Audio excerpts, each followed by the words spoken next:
Setelah sekian lama mengusahakan tanaman di atas tanah di bahu jalan, penduduk Pintasan Kelicap, Bayan Lepas, Pulau Pinang kecewa apabila diarah untuk mengalihkan tanaman tersebut.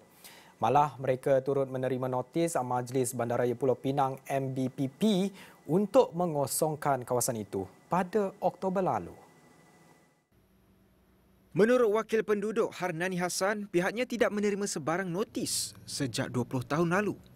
Namun setelah terdapat pelbagai jenis tanaman seperti pokok mangga, mempelam, harum manis, jambu dan ciku, mereka diminta untuk menebang pokok berkenaan. Tanaman green yang kita tanam ni bukan berusia 2 tahun, 2 bulan, bukan 2 hari. Berusia hampir 20 tahun dan ke atas, tuan-tuan dan puan-puan.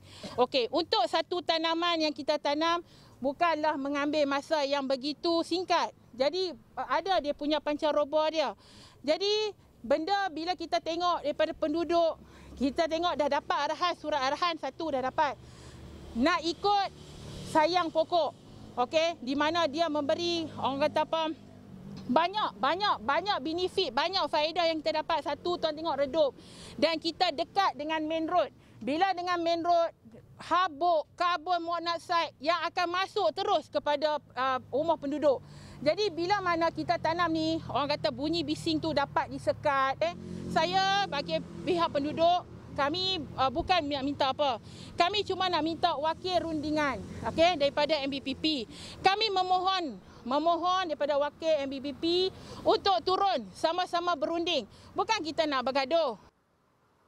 Nada sama dizahirkan warga Mas Samsudin Hussein 80 tahun yang sedih apabila tanaman yang memberi pelbagai manfaat terpaksa dialihkan. Saya sendiri akan merasa sedih lah. Pokok tanam untuk menjadi perlindungan dari panas, hujan panas ini. Saya cuba yang berbuat hasil. Tuhan memberi hasil untuk semua orang makan, terpaksa dibuang. Sementara itu, Presiden Persatuan Pengguna Pulau Pinang, Muhyiddin Abdul Kadir menggesa agar rundingan diadakan melibatkan semua pihak susulan arahan yang dikeluarkan MBPP. Kami pun dari KAP telah menulis surat kepada MPPP supaya menarik balik notis yang mereka beri dan herba-herba ini. Dan juga kita meminta pegawai-pegawai Majlis Perbandaran mengadakan rundingan dengan penduduk kawasan ini untuk menyelesaikan masalah. Terdahulu, kira-kira 30 penduduk berhimpun secara aman pada Ahad bagi menyuarakan bantahan terhadap arahan pihak berkuasa yang meminta semua pokok tanaman mereka dialihkan.